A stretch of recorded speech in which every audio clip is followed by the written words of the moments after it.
বিশ্বের তৃতীয় ধনী ওয়ারেন বাফেট তার নাস্তায় কত টাকা খরচ করেন জানলে বিশ্বাস করতে চাইবেন না।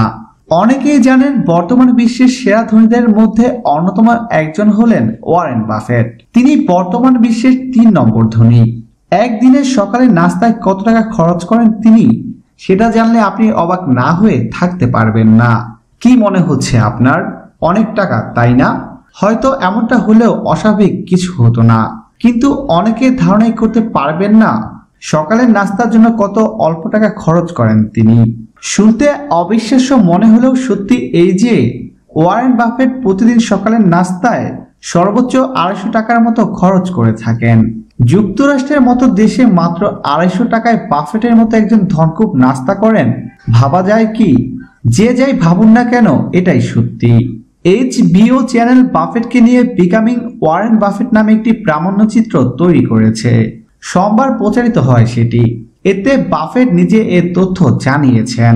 বাফেট বলেন, সকালে আমি যখন শেভ করি তখন আমার স্ত্রীকে বলি হয় ২.৬১ বা ২.৯৫ অথবা $৩.১৭ দাও।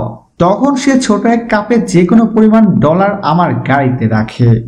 বাফেটের এই অভ্যাস ১-২ বছরের নয়, টানা ৫৪ বছর ধরে তিনি এমনটি করে আসছেন। সকালে ৫ মিনিট নিজে গাড়ি চালিয়ে অফিসে যান। যাওয়ার পথে ম্যাকডোনাল্ড শপ থেকে নির্ধারিত ওই অর্থের যে কোনো পরিমাণের ডলার দিয়ে নাস্তা করেন তিনি। বাফেট বলেন, যেদিন নিজেকে খুব সাফল্যমণ্ডিত মনে না হয় সেদিন আমি কম দাম $২.৬১ দিয়ে নাস্তা কিনে নেই। এই দামে সস দেওয়া ২টি প্যাটিস ও ১ ক্যান কোক খেয়ে নেই। ৮৬ বছরের ওয়ারেন বাফেট ১৯৫৮ সালে $৩১,৫০০ দিয়ে একটি বাড়ি কেনেন। সেই থেকে এ পর্যন্ত তার সম্পদ বেড়েছে কয়েক গুণ, কিন্তু আজও সেই বাড়িতেই থাকেন তিনি।